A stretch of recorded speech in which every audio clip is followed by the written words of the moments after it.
Mengisi libur panjang, warga Belanakan Pantura Subang menggelar festival layang-layang atau sawangan.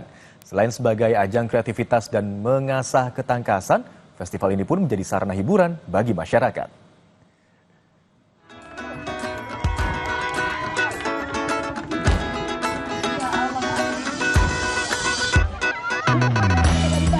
Sabtu pagi, warga Belanakan, Pantura, Subang, Jawa Barat berkumpul ingin menyaksikan keindahan berbagai jenis layang-layang hias.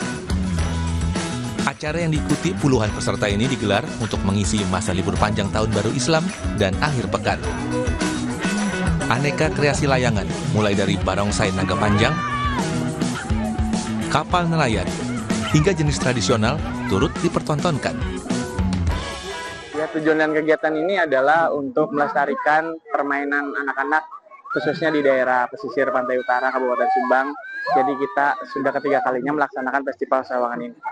Kriterianya yang pertama ada 3 kategori, Pak. Yang pertama adalah kreasi, itu dinilai dari kebagusan. Terus kedua durasi terbang, Pak.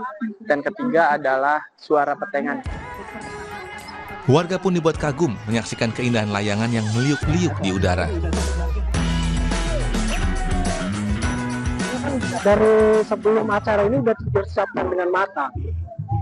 Itu aja biasanya tadi kalau lagi naik ini paling kondisi angin, Pak. Kalau kondisi angin lagi baik ya mungkin cara penerbangannya tepat.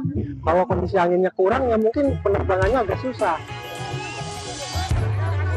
Festival layang-layang yang digelar Karang Taruna Desa Belanakan ini selain untuk melestarikan tradisi, juga untuk mempererat silaturahmi warga.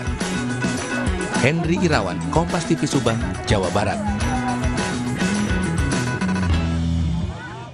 Tetaplah bersama kami di Kompas Siang, saudara, karena usai jeda akan ada informasi Kebun Binatang Surabaya atau KBS menjadi lokasi wisata favorit di setiap momen libur sekolah dan akhir pekan. Pengelola menyiapkan berbagai macam kegiatan bagi pengunjung.